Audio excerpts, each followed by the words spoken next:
It's your trusted realtor Andrew Zion again, and today I'll be telling you two major reasons why you need to be investing in real estate. The ever-growing population in Lagos State is a major reason why you need to be investing in real estate. The current population in Lagos is above 25 million people. Imagine where these people, these individuals will want to buy houses, will want to rent. You will be the solution provider if you own properties in Lagos. Imagine that.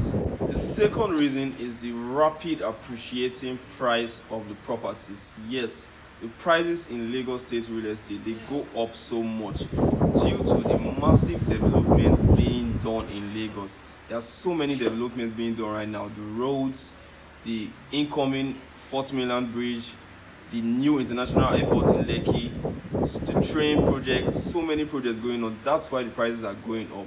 The more projects being constructed, being done in Lagos, the more the prices go up. And that's the second reason why you need to be investing in Lagos real estate.